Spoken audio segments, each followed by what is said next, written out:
Dust clung to the horizon like smoke from an invisible fire, and the sun dipped low, casting long shadows across the uneven boards of the main street.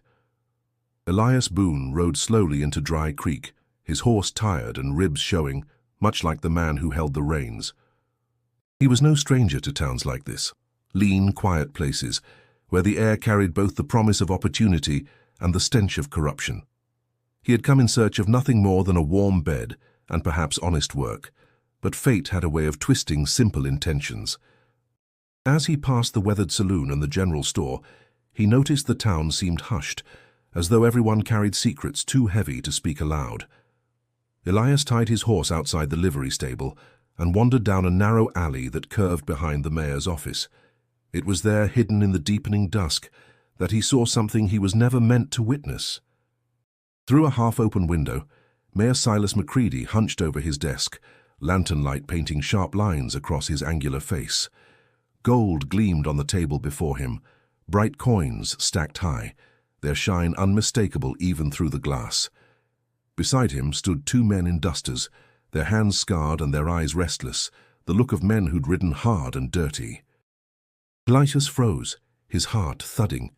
He'd heard the whispers on the trail, stagecoaches hit outside of town, wagons looted, travelers stripped of their earnings. And here was the proof, the town's highest official counting the spoils like a banker balancing his ledgers. Macready's voice carried faintly through the window. "Keep it quiet," the mayor muttered, sliding coins into a leather pouch. "No one dares ask questions in this town. Fear is worth more than bullets." The men laughed, though the sound was low and cold. Elias backed away, his boots crunching softly against gravel. His mind raced. He was an outsider here, with no allies, no authority and no reason to stick his nose where it didn't belong. Yet his gut churned at the thought of doing nothing, of letting the people live under the thumb of thieves wearing official badges. For a long moment, he stood in the shadows, torn between self-preservation and conscience. He had wandered much of his life, leaving trouble behind whenever it caught his scent. But this felt different. The image of families struggling, of men bent from toil only to have their savings stolen by the very leaders sworn to protect them, lit a fire deep within him. Still, he was just one man, and in towns like Dry Creek, one man speaking truth against power often ended up buried in unmarked dirt. He turned his back on the mayor's office and walked slowly toward the boarding house, thoughts heavy as the sky above. He needed time to think, but he already knew the burden he carried would not leave him easily. And if you listening now want to uncover how one man's choice can change the fate of an entire town, make sure you subscribe right now so you don't miss what happens next in this story of betrayal, resilience, and unexpected redemption. That night, Elias lay on a narrow bed in a creaking room that smelled of lamp oil and dust. Sleep eluded him. Every time he closed his eyes, he saw the glint of gold on Macready's desk, heard the cruel chuckle of the men beside him. He thought of the townsfolk outside, unaware of the rot beneath their mayor's polished words. His jaw clenched tight. The trail had brought him here without reason, yet perhaps reason was waiting for him now. In the silence of his room, Elias realized he stood at a crossroads. He could pack his gear, mount his horse, and vanish into the desert by dawn, leaving Dry Creek to its fate. Or he could stay, speak, and risk everything. The weight of that decision pressed on his chest as heavily as the desert night. And though dawn had not yet come, Elias already sensed his choice would drag him deeper than he had ever gone before. Into secrets, into violence, into the kind of test that would decide the man he truly was. The next morning dawned dry and sharp, the air filled with the scent of dust and horse sweat. Elias Boone stepped out of the boarding house, his boots stirring the powdery earth that clung to every inch of Dry Creek. The memory of the mayor's stolen gold gnawed at him with every breath. He carried it like a hidden wound, unseen yet throbbing, reminding him that he now bore knowledge others would kill to protect. The town itself looked ordinary on the surface. Wagons creaked past with barrels of grain, children darted between storefronts, and the blacksmith's hammer rang steady as a heartbeat. Yet behind every familiar sound, Elias sensed unease. People spoke in hushed tones, their eyes sliding away from the mayor's office, as though afraid to even glance toward it.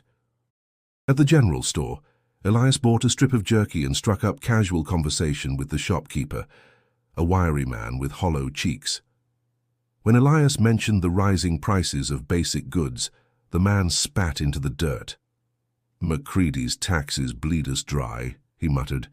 "We work the land, we haul our goods, and still there's nothing left at the end. But don't say it too loud, stranger. Folks who complain too much tend to vanish." The warning carried weight, and Elias nodded without pressing further. He left the store more certain than ever that silence was the town's prison. By midday, he wandered to the outskirts where rolling fields met the scrubland. That was where he first crossed paths with Clara Davenport. She rode astride a chestnut mare, reins held firm, her long braid whipping behind her in the breeze. Her eyes, sharp and curious, fell on Elias with the kind of measuring look only frontier folk possessed. "You're new in Dry Creek," she said evenly. "Just passing through," Elias replied, though even he didn't believe his own words anymore. Clara tilted her head. "Passing through never looked so restless. You carry something heavy, mister. My father says a man's face gives him away quicker than his words." Elias almost smiled at her boldness. "And what does my face say?" "That you're caught between staying and running." Before he could answer, an older voice called out. Jacob Davenport approached on horseback, broad-shouldered, his weathered hat shading eyes that carried both warmth and authority. "Clara," he said, reining in his horse beside hers, "don't go interrogating strangers before they've had a chance to catch their breath." She grinned but didn't apologize. Jacob offered Elias a nod. "Name's Jacob Davenport. We've got a ranch west of town." "If you're hungry, we don't turn away good company." Elias hesitated. He had no desire to involve decent folk in what he carried, yet the offer of food and a place at a family's table tugged at him. It had been too long since he'd felt the weight of honest hospitality. "I'd be obliged," he said finally. That afternoon at the Davenport Ranch, Elias tasted stew thick with beans and venison, the kind of meal that settled deeper than the stomach. Laughter filled the kitchen as Clara teased her father about his stubborn ways, and Jacob responded with mock gruffness. For a fleeting moment, Elias forgot the gold, the mare, the shadows of corruption. He felt almost human again, almost part of something more than his own weary trail. But when Jacob leaned back in his chair and studied him, Elias felt the fire of scrutiny. "You've got eyes that notice more than they should," Jacob said slowly. "Men like that usually carry truths others would rather keep buried. Careful where you step, Boone." "This town's ground is softer than it looks." Elias met his gaze, the weight of knowledge pressing heavier on his chest. He wanted to tell the truth, to spill what he had seen, yet fear clamped his tongue. That night, as he lay beneath the roof of honest folk, Elias realized he was no longer simply a drifter with no ties. He had stepped into a circle of people worth protecting. And with that came a dangerous question. Could he keep silent and still call himself a man? The answer, he knew, would not stay hidden much longer. The following evening carried a restless wind that swept grit across Dry Creek's main street. Elias Boone had returned from the Davenport Ranch with gratitude in his chest, but also a gnawing conflict. He couldn't forget the sight of the mayor's gold, nor Jacob's quiet warning. The weight of it pressed harder each day, urging him toward a choice he wasn't sure he was ready to make. The saloon glowed warm against the encroaching night.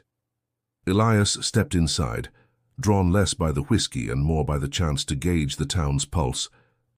Laughter and piano notes filled the smoky air, but beneath it all ran a current of tension. Men spoke in whispers, their eyes darting to corners where MacCready's hired hands lingered like shadows. At the bar, Elias ordered a drink.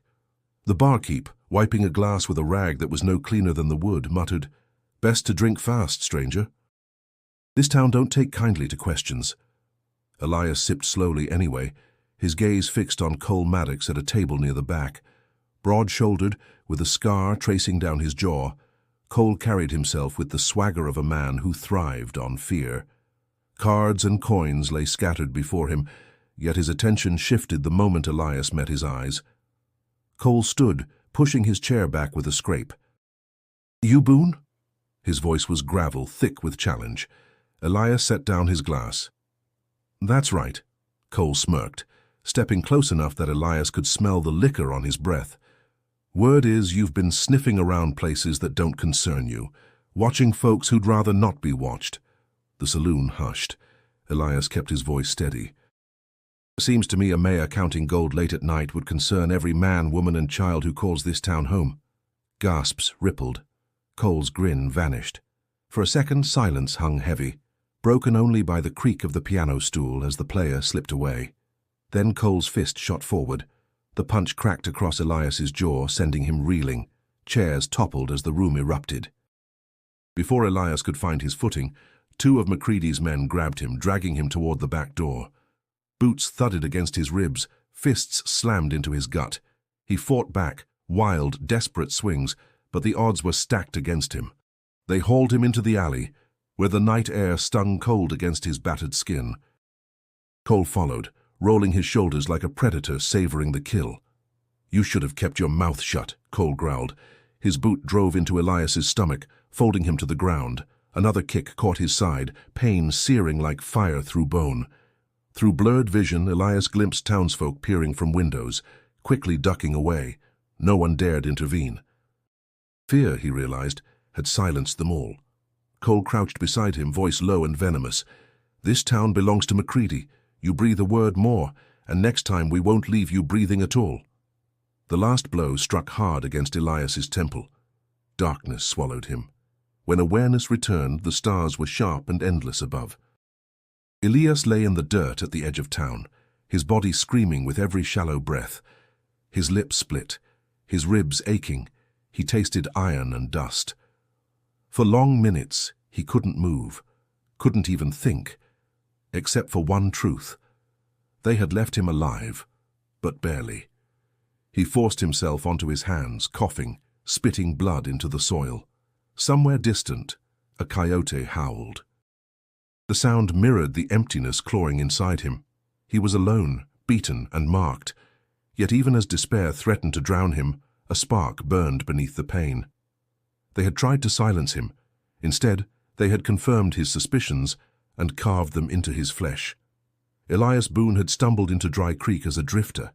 Now he was bound to it by blood and bruises. And though his body faltered, his mind whispered a single vow. This was far from over.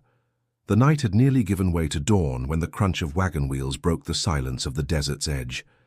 Elias Boone drifted between pain and fading consciousness, each breath jagged. His body curled in the dirt where Cole and the others had left him.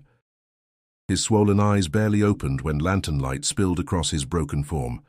"Pa," a woman's voice called softly, urgent with concern. "There's someone out here." Bootsteps followed, steady and firm. Jacob Davenport knelt beside Elias, brushing dust from the battered man's face. His sharp breath betrayed the shock he tried to conceal. "Good Lord," Jacob muttered. "He's half dead." Clara was at his side in an instant, her hands trembling but resolute as she touched Elias's bruised jaw. "It's him, the drifter. He's hurt bad."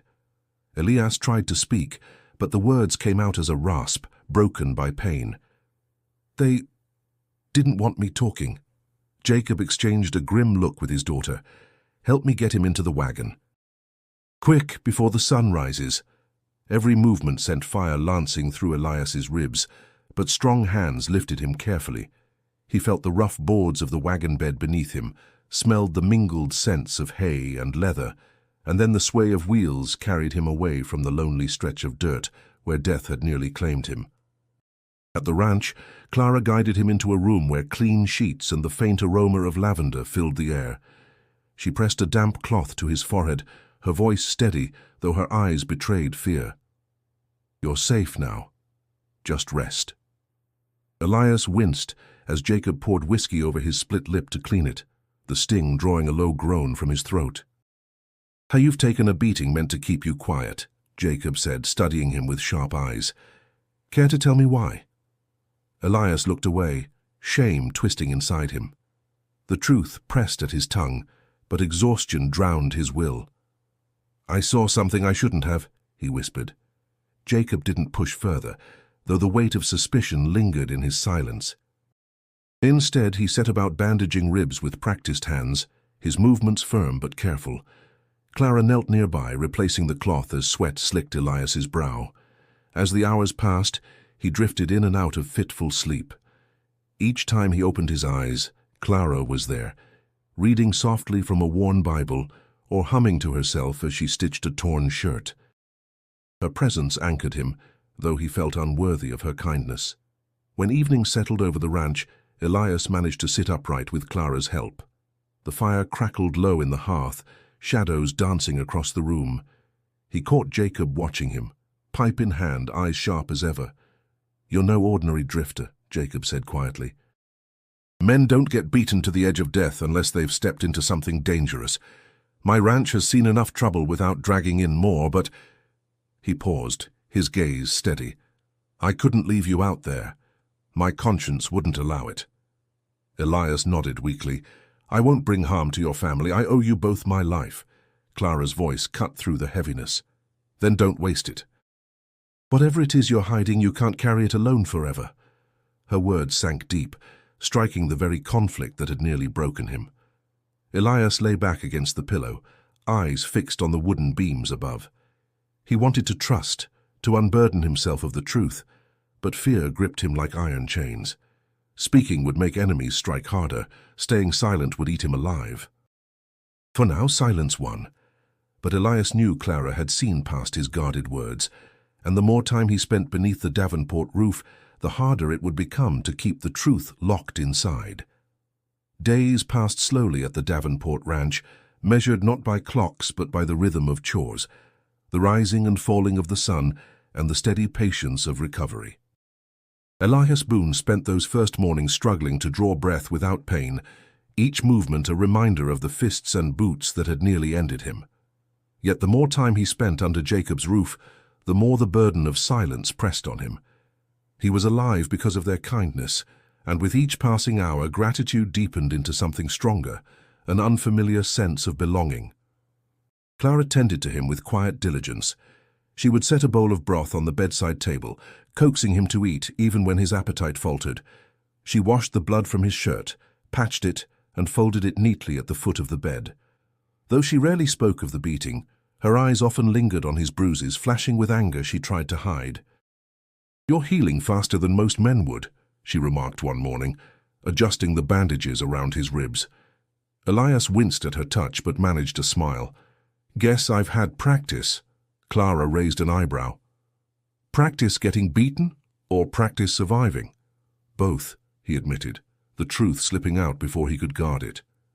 She studied him for a long moment. "You don't talk much about yourself, but I reckon you've seen more than you let on." Elias said nothing, though her words struck closer than she knew. By the week's end, Jacob pressed him into light work. Elias hobbled into the yard, leaning on a cane Jacob had fashioned from a sturdy branch. The chores were simple, carrying feed, mending fence rails, brushing horses, but each task built strength he feared he'd lost.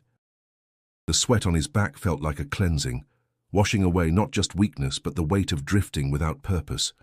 Jacob worked beside him, his voice gruff but steady.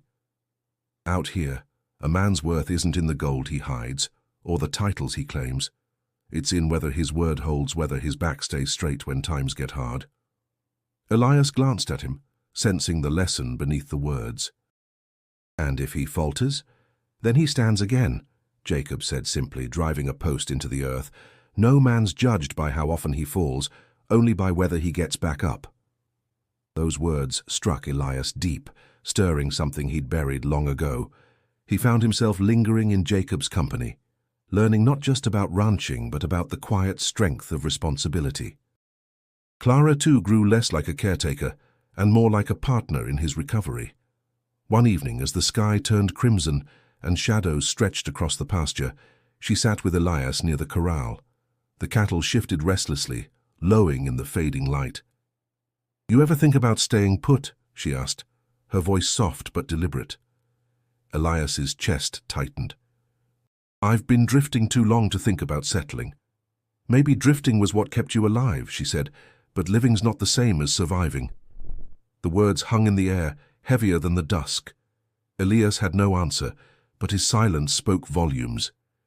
In the days that followed, laughter began to creep into the household again.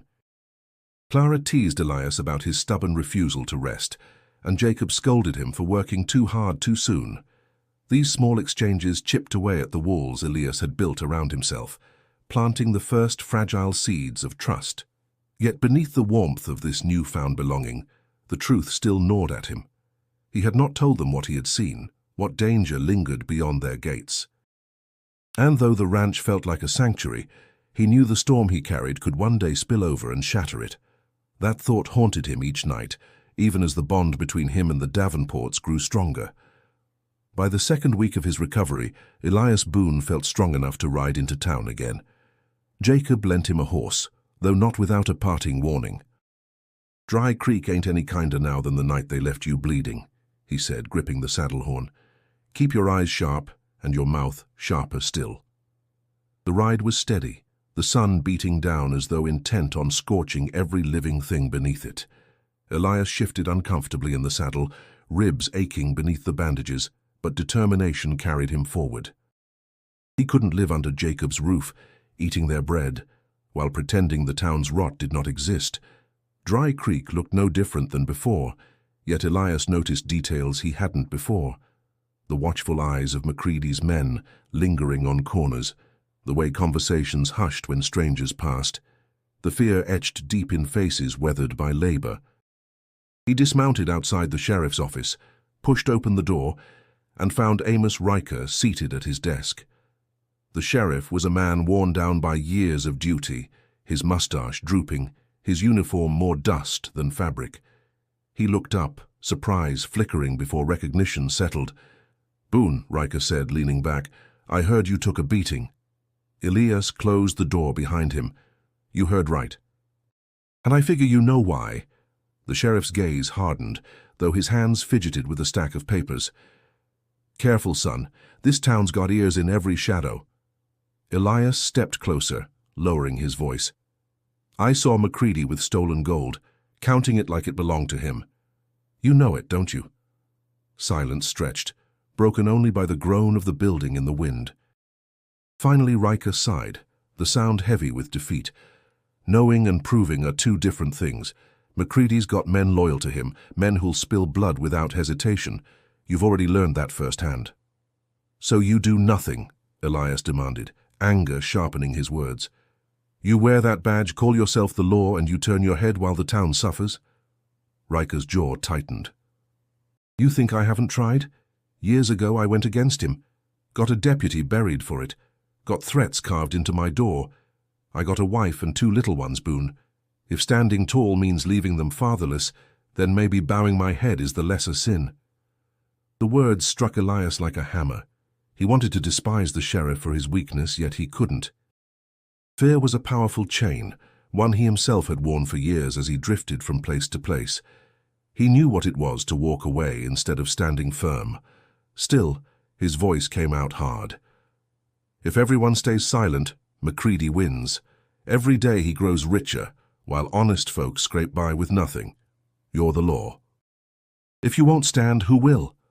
Riker's eyes flicked toward the window, as though the street itself might be listening.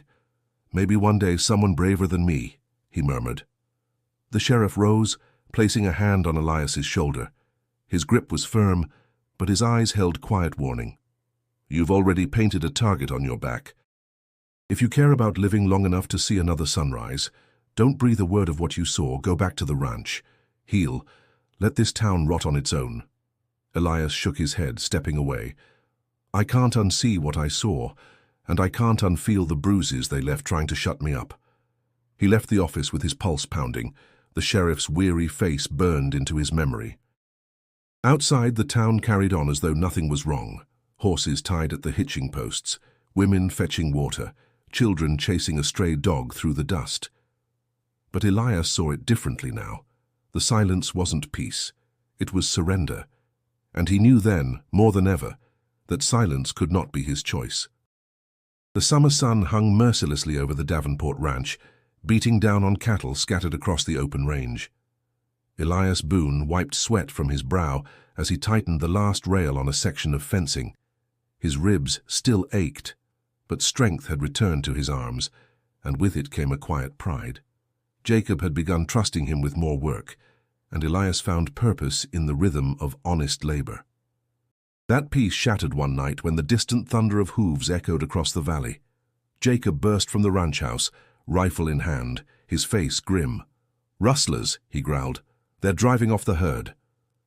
Elias grabbed a lantern and his revolver, the memory of Cole Maddox's grin flashing sharp in his mind.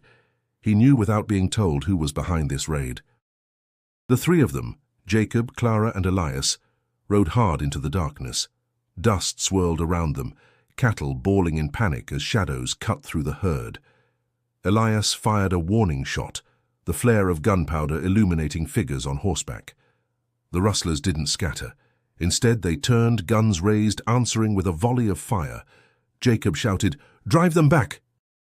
"Don't let them split the herd." Elias spurred forward, heart pounding. A bullet whined past his ear. Another struck the dirt near his horse's hooves. Fear clawed at him, but he forced it down, pressing on through the chaos. He spotted one rider swinging a rope around a young steer's neck. Elias leveled his revolver, squeezed the trigger, and the rustler's hat flew off as he toppled sideways, hitting the ground with a heavy thud. Another rider charged him, Cole Maddox, unmistakable even in the dim light. Their eyes locked, hatred burning between them. Cole fired, the shot grazing Elias's arm. Pain flared, but Elias clung to the reins, refusing to fall. He returned fire, but Cole twisted in the saddle, laughing as the bullet missed. "Still breathing, Boone?" Cole shouted over the din. "I'll fix that soon enough." Before Elias could answer, Jacob's rifle cracked from the ridge. The shot spooked Cole's horse, forcing him to retreat with the rest of the raiders. They vanished into the darkness, leaving behind a scattering of wounded cattle and dust settling heavy over the field. The herd slowly calmed, though the damage was plain. Several steers gone, others injured. Jacob dismounted, breathing hard. His weathered hand clapped Elias on the shoulder. "You stood firm," Jacob said, his voice low but steady. "That kind of grit can't be taught." "It's earned." Clara rode up, her eyes wide with both fear and relief. "You could have been killed," she snapped, dismounting and rushing to check the blood soaking Elias's sleeve. "Wouldn't be the first time," Elias said with a weary smile, though the truth of it weighed heavy. Clara pressed a cloth to his wound, anger flaring. "Don't joke about it." "You matter more than you think." The words caught Elias off guard, her sincerity cutting deeper than any blade. For a moment, he couldn't find an answer. Later, as they guided the shaken cattle back into the corral, Jacob leaned close to him. "You've made yourself part of this family now, whether you intended to or not. That means more responsibility and more danger. You understand?" Elias nodded, the ache in his arm nothing compared to the weight of Jacob's words. "I won't run, Jacob. Not anymore." The rancher studied him, then gave a slow nod of approval. "Good, because men like Cole Maddox won't stop until they've broken us. And if you're to stand with us, you'll need to be ready for what's coming." As the night quieted, Elias stood at the fence line, staring into the dark horizon where the rustlers had fled. The battle had only just begun, and his loyalty had been tested in fire. But deep down he knew this was only the first of many trials waiting on the horizon. The ranch had grown quieter since the raid, though the silence carried unease rather than peace. The cattle grazed again in the pasture, but every creak of the windmill, every bark of a distant dog, made Clara Davenport's shoulders tighten. She worked harder than ever, riding the perimeter, checking fences, mending what rustlers had torn down. Yet her thoughts circled always back to one man, the drifter who had become part of their family, and the shadows he still refused to reveal. Elias Boone healed slower this time. The graze on his arm left him stiff, and Clara often found him by the barn, fumbling with one hand to tie knots in rope or brush down a horse. She admired his stubbornness, but frustration burned in her chest. He risked his life for them, yet he carried secrets like a second skin, and that silence weighed on her more each day. One evening, as the sun bled into the horizon, Clara found him sitting on the corral fence, staring at the fading light. His posture carried the weariness of a man who'd fought battles beyond his years. She climbed up beside him, folding her arms across her knees. "You saved the herd," she began softly. "My father says we couldn't have held the line without you." Elias shook his head. "Jacob's the backbone here. I just pulled my weight." "Don't do that," Clara said sharply. "Don't shrink yourself down like you don't matter. You stood between Cole Maddox and us. You chose to fight when most men would have run." Elias glanced at her, then back to the horizon. "Running's kept me alive plenty of times." "But you didn't run this time," Clara pressed. Her voice carried an edge now, more than gratitude, demand. "Why?" His silence stretched. He wanted to speak. She could see it. But he held the words back like a man clutching a burning coal. Clara leaned closer, her eyes locked on his. "You're hiding something, Elias. Something bigger than cattle raids or rustlers, and it's eating at you. You think I can't see it. Every time you look at town, it's like you're carrying a weight that doesn't belong only to you." He clenched his jaw, fingers gripping the fence rail. Finally, he whispered, "If I told you, it would put you in danger." Her breath caught, but she didn't flinch. "You think we're not already in danger?" "Cole knows your name. McCready's men watch the ranch like hawks. You brought their wrath here the moment you decided not to stay down." Elias's eyes met hers, raw with conflict. "That's why I can't drag you further into it. You've given me more than I deserve. Food, shelter, a place at your table. If I open my mouth, I could lose all of that. And worse, I could lose you." Clara's throat tightened, but she held her ground. "Keeping quiet won't save us, Elias. Whatever you saw, whatever you know, it's already shaping every choice you make. My father trusts you. She faltered, then steadied herself. "I trust you, but trust goes both ways. If you can't share your burden, then you'll never be free of it." The words lingered in the twilight between them. Elias looked away, his face shadowed, his voice low. "You don't know what you're asking." Clara reached for his hand, firm, steady.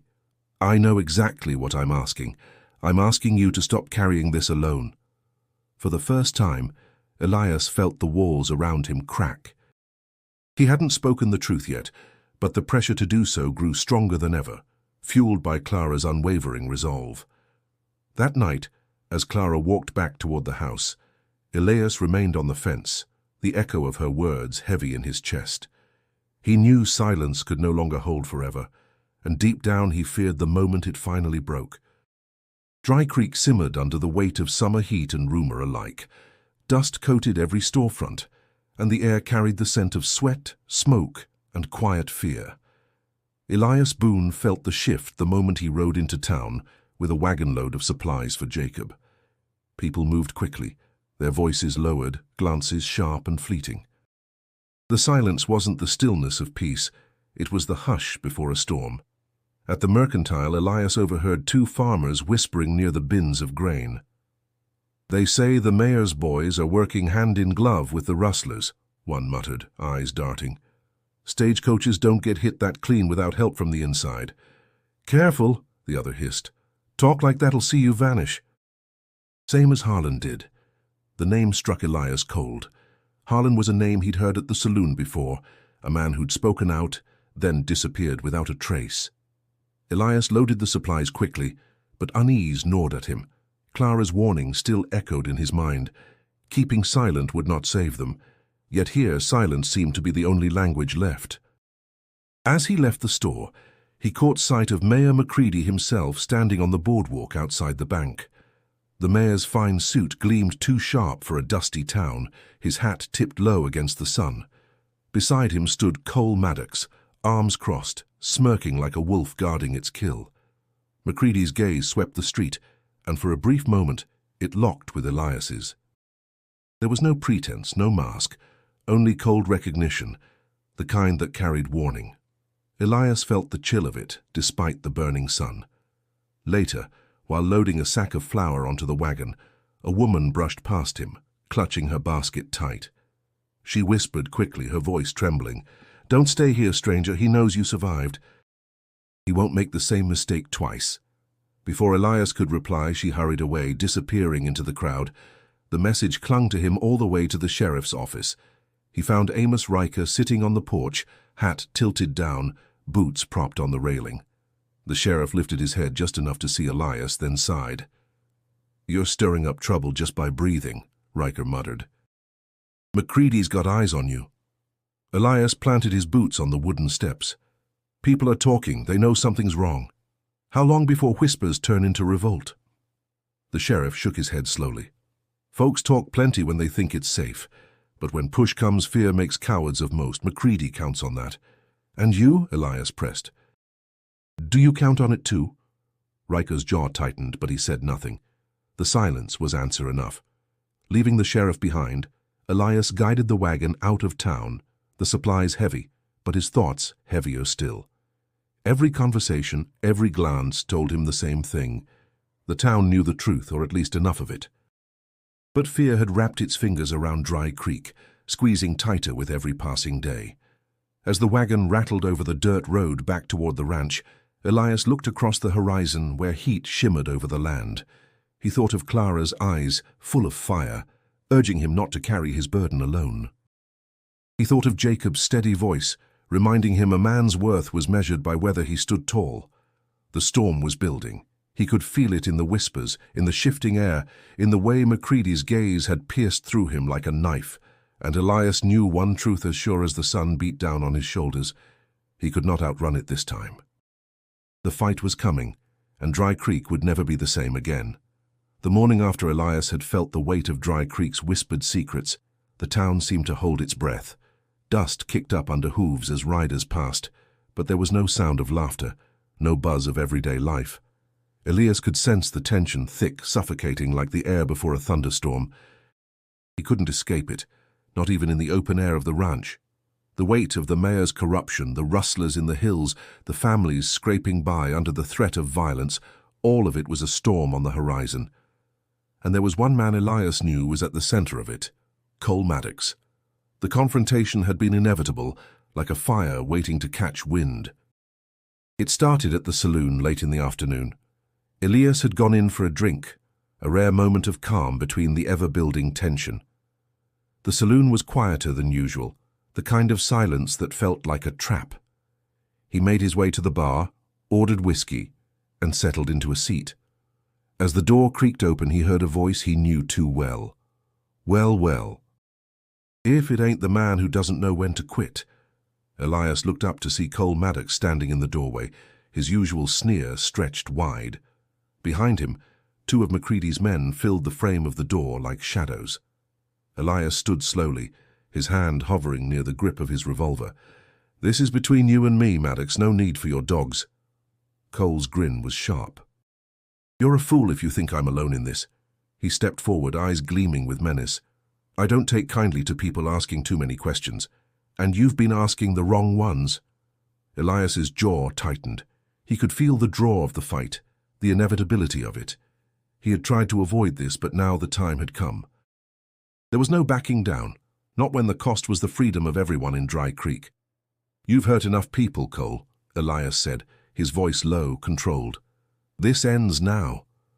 Cole laughed, but it was the laugh of a man who knew he had the upper hand. "Oh, I think you're mistaken, Boone. This doesn't end. Not today, not ever." With a swift motion, Cole reached for his own revolver. The air seemed to hold its breath, and Elias could hear his heartbeat thudding in his ears. But he was faster. Before Cole's gun was fully drawn, Elias's revolver was already aimed, his finger pressing against the trigger. The shot rang out, echoing in the confined space of the saloon. Cole's hand jerked back, and for a split second, Elias thought he had missed. But then, Cole's face twisted in disbelief and he staggered back. Elias's shot hadn't hit the man, but it had shattered the wooden beam above his head, splintering the saloon with such force that everyone ducked for cover. "Enough!" the bartender shouted, his hands raised in surrender. "Now you'll bring the whole town down on us," Cole growled, wiping his hand over his forehead, a bead of sweat mixing with the blood from his scalp where the bullet had grazed. He locked eyes with Elias, the hatred between them palpable, thick as the dust in the air. "You don't get it, do you?" Cole spat. "You think killing me will stop anything?" "MacCready owns this town, and nothing you do will change that." Elias took a step closer, his gun still steady. It's not just about you, Cole. It's about everyone else.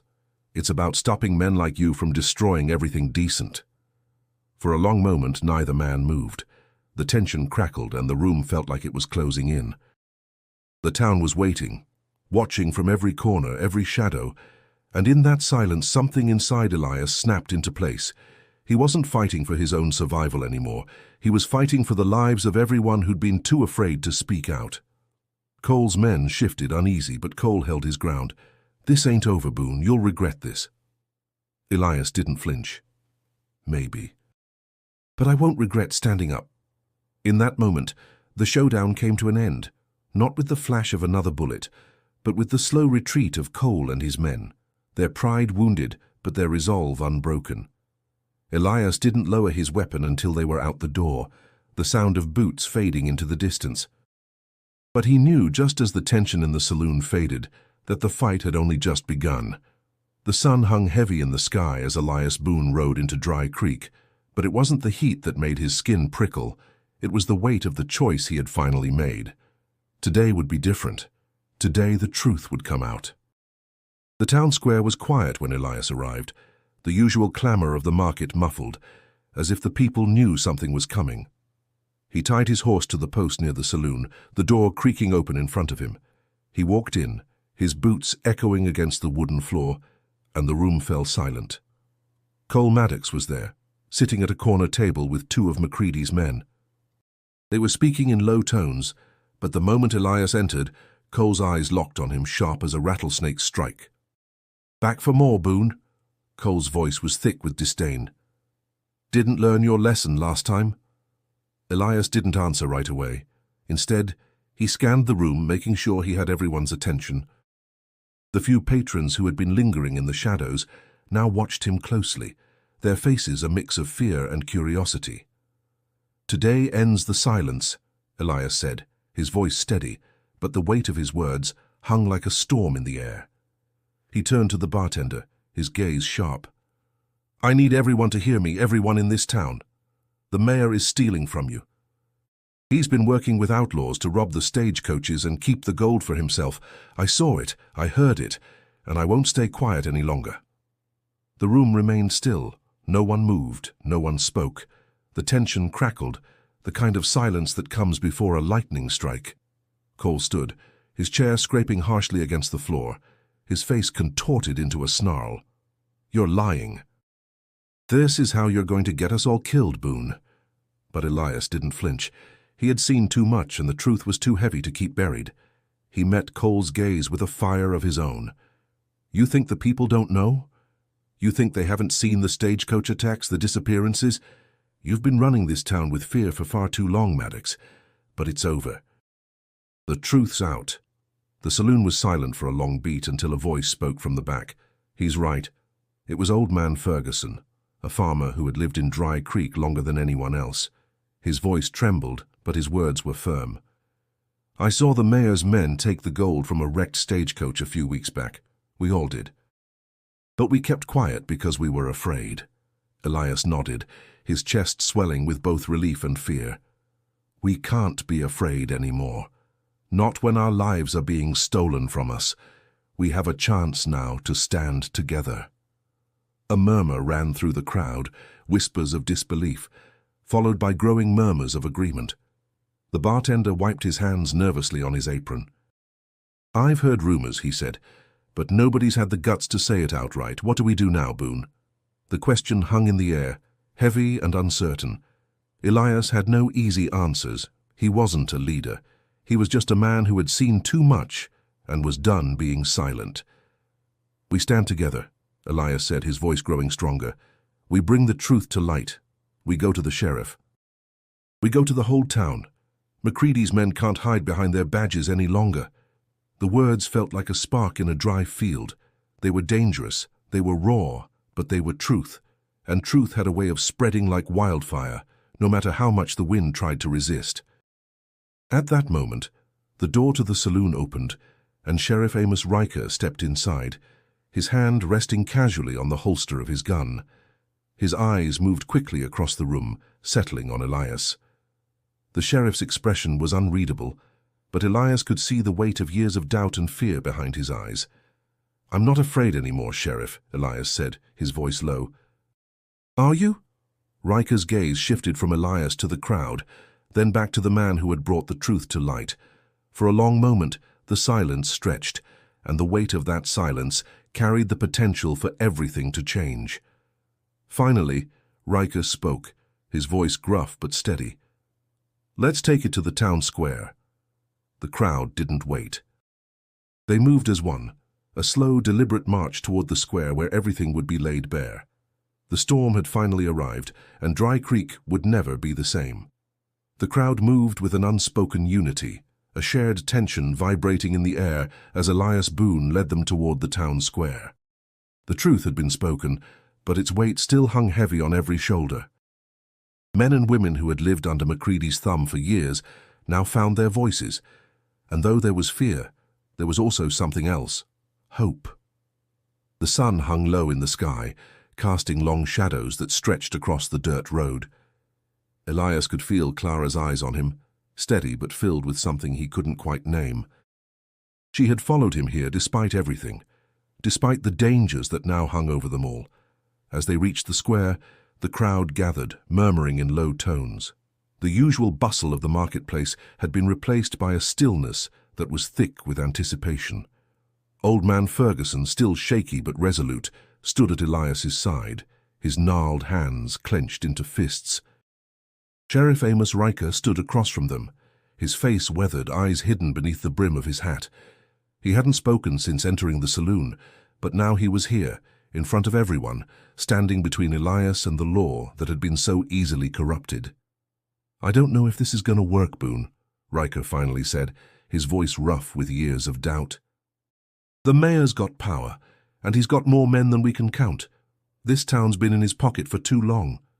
Elias looked the sheriff square in the eye. "Then it's time to tear the pocket open." A few members of the crowd shifted uneasily, but most stood firm, drawn by the fire in Elias's voice. Clara stepped forward, her chin held high. "This is our town, Sheriff. It's not MacReady's and it's not Cole Maddox's. It's ours." Riker glanced at her, then back at Elias. The sheriff hesitated, his fingers brushing the worn handle of his revolver, as if searching for the right answer. "Fine," he said finally. "I'll stand with you, but you better be ready. MacReady won't go down easy." At that moment, a commotion erupted at the far side of the square. A group of men, MacReady's men, emerged from the shadows, their faces set in grim lines. The mayor's iron grip had never loosened, and now it was clear that he wasn't going to allow his empire to be shaken without a fight. Cole Maddox stood at the front of the group, his hand on his holstered gun. He looked at Elias with a sneer, the hate in his eyes as sharp as ever. "This is a mistake, Boone," Cole spat. "You've stirred up a hornet's nest and you're going to get yourself stung. You don't know what you're dealing with." "I know exactly what I'm dealing with," Elias replied, his voice steady. "And I'm done running." The tension in the square was palpable, like the calm before a thunderstorm. The people of Dry Creek stood together, but it wasn't just their numbers that gave them strength. It was their shared resolve, their belief that this was their moment. Elias's gaze flicked to Clara. He could see the worry in her eyes, the fear for what might come, but also something else, something stronger. Trust. "I'll say it one more time," Elias said, his voice carrying through the square. "The truth is out. MacReady's stolen from us all, and now it's time for us to take back what's ours." Cole's hand twitched at his side, and the air seemed to crackle with the threat of violence. But before anything could happen, Sheriff Riker stepped forward, his hand raised. "I'm not doing this with a gunfight," the sheriff said, his voice low but firm. "Not today. If MacReady wants to fight, he can take it to the court, not the street." A tense silence followed his words. Cole Maddox stared the sheriff down, his jaw clenched tight. "Then we'll take it to court," Cole muttered. "But know this, Boone, there's more than one way to win a fight."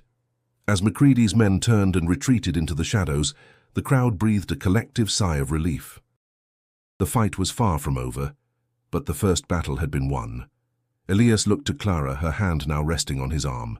He felt the weight of everything, the truth, the choices they had made, the dangers that still loomed. But he also felt something else, a glimmer of hope, something that had been absent for far too long. "This isn't over," Elias said quietly. "But maybe it's just begun." And as the people of Dry Creek began to disperse, the town felt different. It was no longer a place where secrets were buried. It was a place where the truth had come to light, and with it, a chance for something better. The town square was quieter than it had been in days, the echoes of the confrontation with Macready's men still lingering in the air like the heat from a thunderstorm that had passed, but whose threat still hung heavy. Elias stood at the edge of the square, watching as the people of Dry Creek filtered back to their homes. There was no celebration, no cheering. Instead, there was a quiet sort of resolve in their steps, as though they understood that the battle was only just beginning. The sun was setting low, casting long shadows that stretched across the cracked earth, and Elias could feel the weight of those shadows on his shoulders. It wasn't over. Not by a long shot. Macready wouldn't give up his hold on the town so easily. And now, with Elias standing as the face of the truth, there was no going back. He turned to find Clara standing a few steps away, her eyes fixed on him. She had been there, as she always was, steady and strong. But there was a new weight in her gaze, something deeper than the concern he had seen before. "You did what needed to be done," she said softly, her voice almost lost in the breeze. Elias nodded, but the weight of her words didn't bring him comfort. He had acted, but at what cost? The people had rallied behind him, but would they continue to do so when Macready struck back with everything he had? Jacob Davenport approached them, his steps slow and deliberate. His face was tired, but his eyes burned with the same quiet strength that had anchored Elias since his arrival at the ranch. "You did good, son," Jacob said, his voice gravelly but full of respect. "But don't get ahead of yourself. You've made an enemy of a man who's more dangerous than you know." Elias turned to him, his face hardening. "I know what I'm up against." "I'm not afraid." Jacob's gaze softened, but his words were firm. "Fear's not the problem. It's the sacrifices you'll have to make. You've already seen what Macready's capable of, but he won't stop. He'll come at you from every angle, and in the end, someone's going to have to pay." Elias clenched his jaw, the weight of Jacob's words sinking deep. "I'm willing to pay whatever it takes." "You should be," Jacob replied quietly. "But don't mistake that for heroism. The truth you've spoken isn't just a weapon, it's a target. And when Macready comes for you, and he will, you need to be ready for the cost." Clara stepped closer, her hand resting on Elias's arm. She didn't speak, but the look in her eyes said everything. She had seen the toll this was already taking on him. He had taken the weight of the truth onto his shoulders, but the path ahead was full of more than just words. It was full of blood, sacrifice, and choices he couldn't undo. The silence between them stretched, thick with the understanding that the days ahead would be filled with danger, loss, and hard decisions. Elias had known it would come to this, but now, standing on the precipice of what was to come, the reality of it sank deep into his bones. "We'll face it together," Clara finally said, her voice steady, offering him the same quiet strength he had seen in Jacob. Elias swallowed hard, his throat tight with the weight of her words. He wasn't sure how long he could keep this up. The weight of the truth was heavy enough, but the sacrifices that would come, the price they would all pay for standing against Macready, was something else entirely. "You don't have to," he said, his voice rough. "I won't drag you into this." Clara's gaze never wavered. "You already have." "We're all in this, whether we like it or not." Elias nodded, the quiet resolve in her words giving him a sense of strength, but also a new kind of fear. It wasn't just his life at risk anymore. It was hers. It was Jacob's. And it was everyone in Dry Creek who had chosen to stand with him. As the sun sank lower, casting the town into shadows, Elias knew the fight was far from over. He had chosen his path, and now there was no turning back. The truth was out, but the cost of justice would be higher than he had ever imagined. The tension in Dry Creek thickened as the days passed, like a storm gathering on the horizon. Elias Boone could feel it in his bones, the weight of the truth he had unleashed and the inevitable consequences it would bring. The town had chosen sides, but those sides weren't always as clear as they seemed.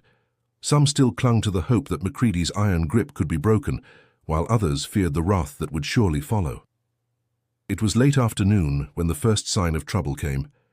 Elias had been working with Jacob, mending a section of fence when the distant rumble of hooves reached their ears. The sound was unmistakable, the kind that made your gut twist with dread. Jacob paused, his hand on the fence rail, eyes narrowing. "They're coming." Elias looked toward the road leading into town, his heart pounding. He didn't need to ask who they were. Macready's men had arrived, as he knew they would. The question wasn't if they would retaliate, but when. And now the time had come. "Get inside," Jacob ordered, his voice calm but firm. "Don't make it easy for them." Elias hesitated, his eyes flicking to the distant dust cloud growing thicker. Clara was still inside the house, but he knew she would never leave. She was just as stubborn as he was. "I'm not running," Elias said, his voice steady despite the rising fear. Jacob studied him for a long moment, then gave a nod, a mix of respect and resignation in his eyes. "Then be ready. If they come for us, we stand together." Elias nodded, then turned and walked toward the house, his heart heavy with the weight of the choices he had made. Inside, Clara was waiting, her expression unreadable. She had heard the hooves too, and now her eyes locked onto him. "They're coming, aren't they?" she asked quietly. Elias didn't answer right away. He didn't have to. The look in his eyes was enough. "I knew this day would come," Clara continued, her voice tight with a mixture of fear and determination. "But that doesn't make it easier." Elias took her hand, squeezing it gently. "I never wanted this to be your fight, Clara. But I couldn't walk away. Not now. Not when so many people have already lost too much." Clara nodded, her grip on his hand tightening. "We're in this together, Elias. We always were." The sound of hooves grew louder, and the tension in the air seemed to crackle. Elias knew that what happened next would define everything. They couldn't back down, not now, not after everything they had risked. Jacob came inside, his rifle in hand. "They're on the outskirts of town. We've got a few minutes before they're on top of us. You know what to do."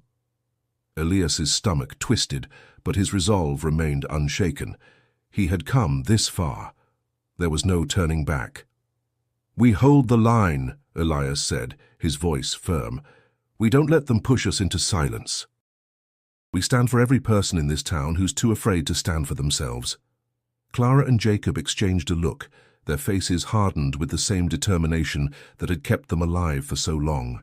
They had all come this far, and now there was only one way forward. The door creaked open as they stepped outside, the cool breeze of the evening carrying the scent of impending danger. Elias's hand rested on the handle of his revolver, his fingers brushing the worn leather, ready for whatever came next. In the distance, Macready's men appeared, riding in with the kind of arrogance that only a man who had never truly been challenged could possess. But Elias saw something in their eyes, something that wasn't there before, a flicker of uncertainty. This time, it wasn't just fear of Macready's wrath that held the town down. It was the fear of facing the truth, and the fear of standing up when it mattered most.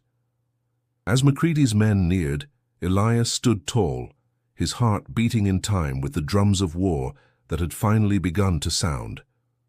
They had all made sacrifices to get here, and now it was time for them to finally decide. Would they bow to fear, or would they stand and fight for something greater? Elias knew the price of justice was steep, but it was a price worth paying. The air in Dry Creek was thick with dust and the promise of change. As the shadows of the evening stretched across the town, Elias stood tall in the center of the square, facing Macready's men. His revolver felt heavier than it ever had before, but he held it steady, his grip firm. Around him, the townsfolk watched in silence, eyes wide with a mixture of fear and hope. This was the moment. The choice had been made, and there was no turning back. Macready's men rode in, their horses kicking up the dry earth behind them. At the front was Cole Maddox, his face twisted into a snarl, his eyes filled with the same hatred that had always burned for Elias. But today was different. Elias could see it in the way Cole's hand hovered over his gun, the uncertainty in his eyes. This was no longer a fight for control. It was a battle for survival. "How you think you can take us down, Boone?" Cole shouted, his voice cold and threatening. "You think a few good words and a handful of brave fools are going to stop Macready?" Elias didn't flinch. He stood his ground, the weight of the town's expectations pressing down on him. "It's not just words, Maddox, it's the truth. And the truth has a way of breaking things you can't fix." Cole's eyes narrowed, and for a moment the tension in the air was palpable. Macready's men shifted uncomfortably in their saddles, aware that something had shifted. The power they had held so easily for so long was no longer certain. "You're outnumbered, Boone," Cole spat, his hand moving to his holster. "This won't end well for you." Elias's voice was steady, unwavering. "I'm not alone." And with that, the crowd behind him seemed to swell, the people of Dry Creek stepping forward, their faces determined. Jacob Davenport stood beside him, rifle in hand, his stance as solid as ever. Clara, too, was there, her eyes fierce with the same resolve that had driven them all this far. One by one, the townsfolk joined them, each person taking a stand, each one deciding that this would be the moment they would no longer be afraid. The weight of fear lifted as it was replaced by something stronger, hope. The realization was clear. Macready's hold on the town had been built on fear, and now that fear was breaking. For a moment, nothing happened. The silence stretched, and in that silence Elias felt something shift inside him. The fight was no longer just about him. It was about everyone who had ever been silenced, about everyone who had ever feared speaking out. And for the first time in his life, he felt the full force of the truth, heavy, undeniable, but also freeing. Cole Maddox's hand twitched at his side, but he didn't draw his weapon. The fear was in his eyes now, just as it had been in the eyes of so many who had watched Macready rule with an iron fist. Elias took a step forward, his voice low but strong. "This town belongs to its people, not to you and not to Macready. If you want to fight, you'll find it. But if you want to leave with your lives, you'll walk away now." Cole hesitated, the tension hanging thick. Then, slowly, he backed away, his men following suit. One by one, they turned their horses, retreating into the distance. Elias stood in the center of the square, his heart pounding, his body tense with the aftermath of the confrontation. But as the last of Macready's men disappeared from view, a wave of relief washed over him. It wasn't over yet, but the town had taken its first step toward freedom.